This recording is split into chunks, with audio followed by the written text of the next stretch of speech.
Hi, and welcome to the final podcast in this series of podcasts looking at the Renters' Rights Bill and its implementation. In this final one, we're going to be looking at how the enforcement and the investigatory powers are being given to local councils, what that means for local councils and what it means for landlords. We're going to be looking at penalties and we're going to be looking at rent repayment orders. So with all these new legislations coming in, who will actually be responsible for enforcing them? So the majority of it is going to fall to local councils. Local authorities, their housing teams, their environmental teams, whoever it is that they deem will be doing this, they will be the ones who will be responsible for enforcing, they will be the ones responsible for checking, and they will be the ones responsible for then issuing penalties for non-compliance. Now these penalties can range from £7,000 for a first offence up to £40,000 for repeated offenders, and that isn't just repeated offenders on a particular issue, but if you've had a fine previously for something and then you do something else wrong, that can be considered to be a repeat offence as well. And so the fines can be, like I say, anywhere between £7,000 and £40,000. Now, the interesting thing in this is that the local councils are going to be given the ability to retain those penalties. And so this is an opportunity for some local councils to boost their income by really enforcing and applying the new bill and making sure that landlords are upholding it. So I think there will be quite a bit more activity in terms of enforcement and investigation than there perhaps has been on previous legislation changes and previous things. There can also be, after local council enforcement, the ability to go to civil and criminal prosecution for serial offenders. And so this isn't just a slap on the wrist kind of legislation. This carries some fairly weighty penalties and, like I say, the possibility for civil and criminal prosecution. And this is for companies, company directors, individual landlords, anyone involved in the process. How will rent repayment orders be used to help with this enforcement?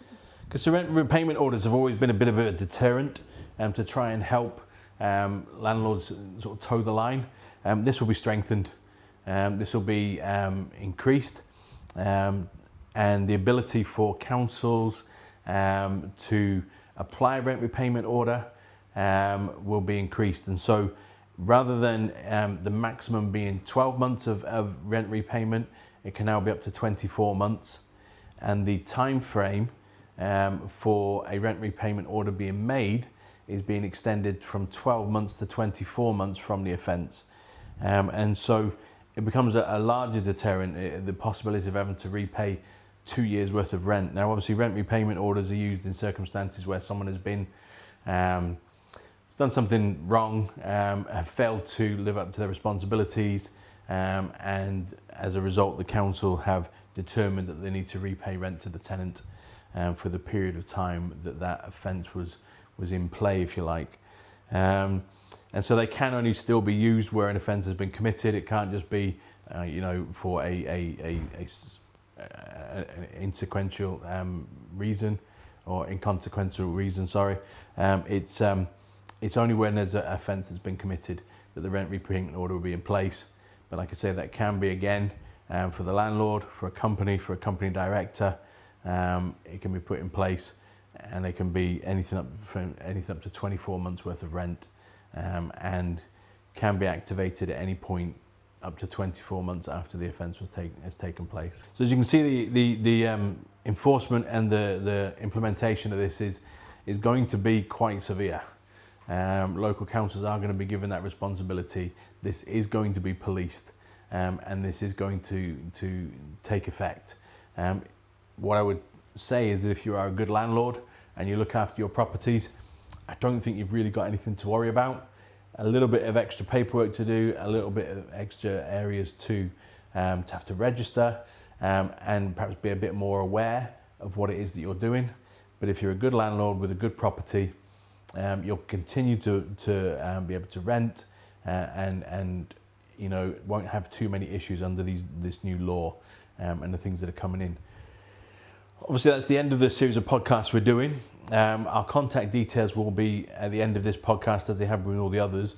If you have any questions at all with regards to the Renters' Rights Bill, please feel free to give me a call. I'm happy to talk to you, happy just to discuss any concerns you've got, which bits of it are going to apply to you, whether there's a particular area that you're concerned with, or a particular question that you've got. More detail is coming out on a regular basis as it goes through the various stages. We're now waiting for the committee stage within the Lords.